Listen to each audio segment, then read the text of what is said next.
শয়তান জুনায়েদ বাগদাদির কাছে গেছে। জুনায়েদ বাগদাদি কি যায় বলে, এই জুনায়েদ, আমারে কি আল্লাহ মাফ করবো না নাকি? জুনায়েদ বাগদাদি বলে, কামটা করে ফেলাইলেই তো হয়। হ্যাঁ, কামটা করে ফেলাইলেই তো হয়, সিজদাটা দিয়ে দিলেন। শয়তান বলে, কি জুনায়েদ, আমি তোমার মনে করছিলাম তুমি আলেম মানুষ, তোমার জ্ঞান বুদ্ধি এলেম কালাম কিছু আছে, এখন দেখি তোমারও কোনো জ্ঞান বুদ্ধি নেই। কি করতেছে এই কথাটা? কারে বলতেছে? জুনায়েদ বাগদাদি রে বলতেছে, আমি জানতাম তুমি একটা আলেম মানুষ, বড় মুহাদ্দিস, মুফতি সাহেব, বুজুর্গ মানুষ, এখন দেখি তুমি আস্তে একটা জাহেল, তুমি একটা মূর্খ। কেন মানে মূর্খ পাও? তুমি গায়রুল্লাহরে সিজদা দেওয়া যে শিরক, এটাই তুমি জানো না। সিজদা একমাত্র কার জন্য? জোরে আওয়াজ করে বলেন, সিজদা কার জন্য? আল্লাহ ছাড়া আর কাউরে সিজদা দেওয়া যাবে? জোরে আওয়াজ করে বলেন, যাবে? আল্লাহ ছাড়া কেউ যদি কবরে সিজদা দেয়, ঈমান থাকবে না যাইব? মানুষের পায়ে যদি সিজদা দেয়, ঈমান থাকবে না যাইব? গাছের মাছের যদি সিজদা দেয়, ঈমান থাকবে না যাইব? কারণ সিজদা কার? সিজদা আল্লাহর জন্য, গায়রুল্লাহকে সিজদা করা শিরক। জুনায়েদ বাগদাদি কি বলে, হায় হায় জুনায়েদ, গায়রুল্লাহকে সিজদা করা শিরক, এটা তুমি জানো না? এত বড় জাহেল তুমি? না, আমি জাহেল না। গায়রুল্লাহকে সিজদা করা যাবে না, কিন্তু তোমার উপরে তো আল্লাহর হুকুমই হলো আদমকে সিজদা করা। এখনো তো ওই হুকুমটাই তুমি মানলা না। সিজদা তো আসল না, হুকুমটা হলো আসল। কারণ রোজার মাসে হালাল পানীয় পান করি নাই, কারণ নিষেধ কার? আযান দেওয়ার সাথে সাথে আর না খেয়ে বসে থাকি নাই, খাবার খেয়েছি, আদেশ কার? রাতের অন্ধকারে সেহরি করেছি, নির্দেশটা কার? সেহরি আর ইফতার মাকসাদ নাকি আল্লাহ পাকের হুকুম মানা মাকসাদ? আল্লাহর হুকুম মানা মাকসাদ। তোমার উপরে নির্দেশ তো আদমকে সিজদা করা, আল্লাহর হুকুম, এটা তোমার উপরে। তার মানে তুমি আল্লাহর হুকুম মানো নাই, তুমি আল্লাহর হুকুম মানো নাই। তবে শয়তান বড় বড় আলেমদেরকে বেশি বেশি সময় দিয়ে তাদের ঈমান নষ্ট করার জন্য চেষ্টা করছে। যেমন ইমাম ফখরুদ্দিন রাজি রহমতুল্লাহ আলাইহি, ওনাকে ঘন্টার পর ঘন্টা সময় দিয়ে শয়তান চেষ্টা করছে মরণের আগে ওনার ঈমানটা নষ্ট করতে। শয়তান 100 দলিল দিছে, ফখরুদ্দিন রাজিকে 100 দলিল দিছে, আল্লাহ নাই। নাউজুবিল্লাহ বলেন। আল্লাহ আছে না নাই? জোরে বলেন, আরো জোরে আওয়াজ করে বলেন, আল্লাহ আছে না নাই? কয়জন কয়জন আল্লাহ? বলুন আওয়াজ করে, লা ইলাহা ইল্লাল্লাহ। জোরে আওয়াজ করে বলেন, লা ইলাহা ইল্লাল্লাহ। আল্লাহ আছে না নাই?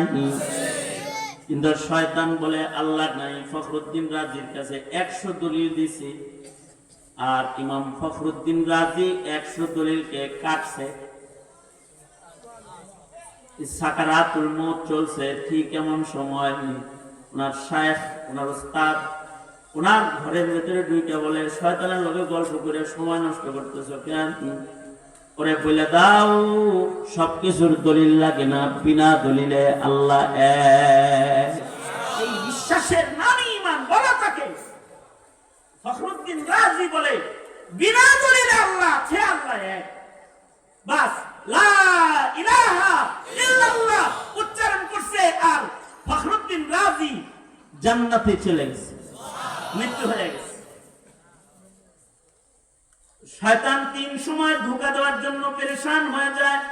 একটা হলো জন্মের সময়, আর একটা হলো মানুষ যখন ইবাদত করে ইবাদতের সময়, আর একটা হলো মরণের সময়।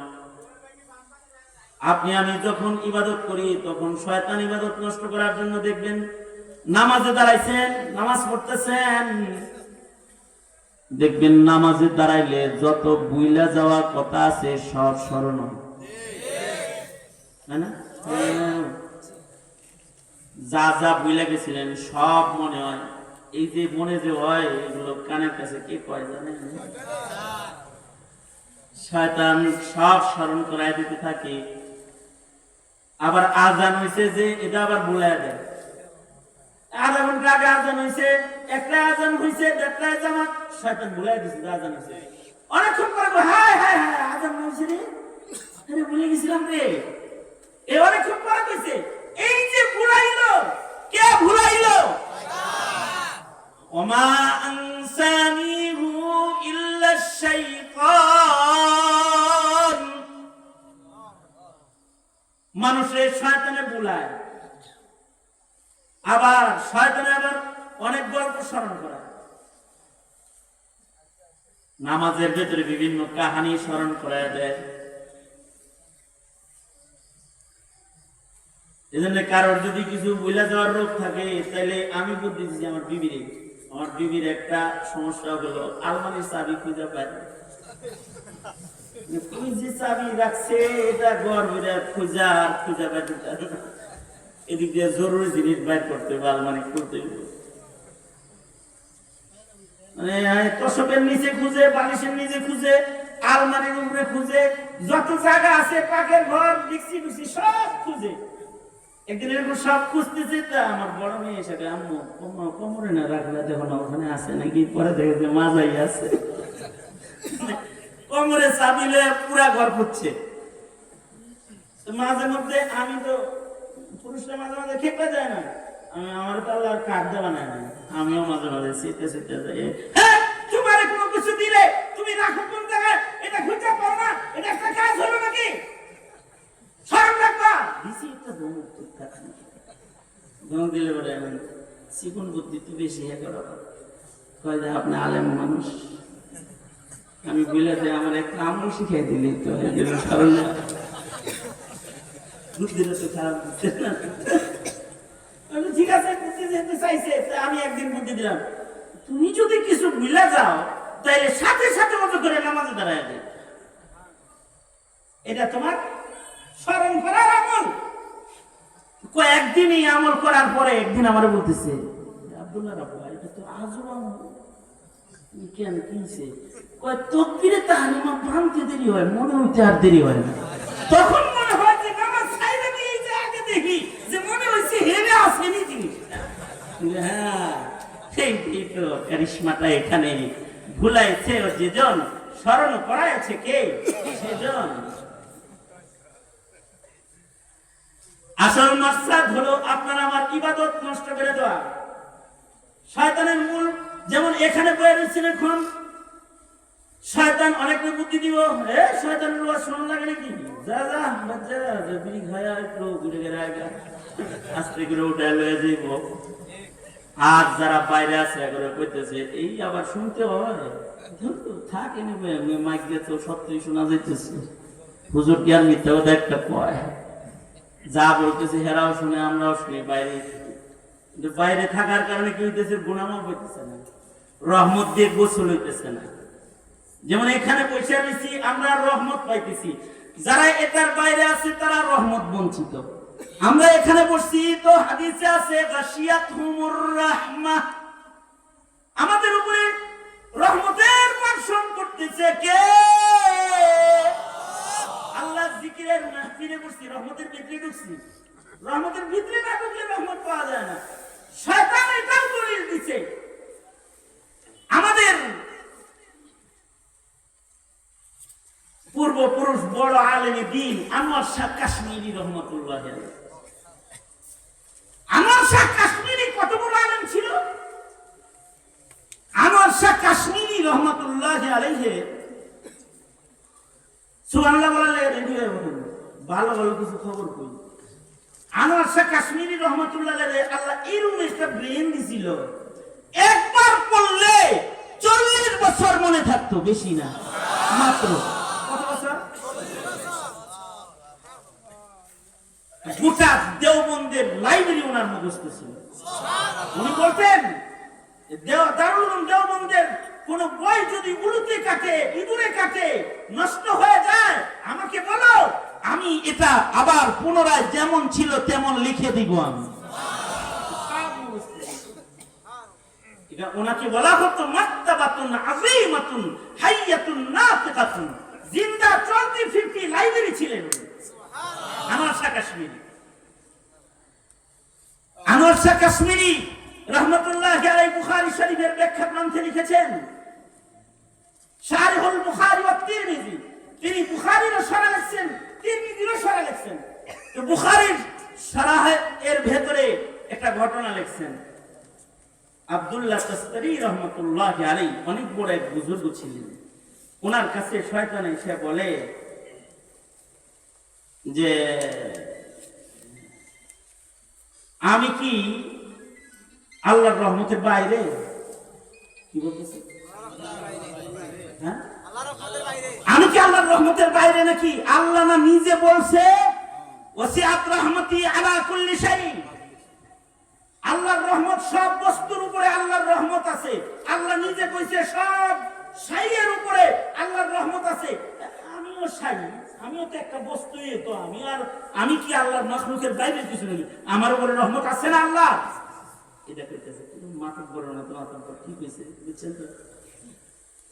আব্দুল্লাহ তাসতারি উনি চিন্তা করতেছেন ভালো একটা কোরআনের দলিল দিয়ে এমনি বোঝাইতে গেছে। দেখবেন যত মানে ফালতু গ্রুপ আছে না, সব কোরআনের আয়াত দিয়ে দলিল দেয়, মানে হে ফালতু কাজ দাঁড়ো কোরআন দিয়ে বের করে।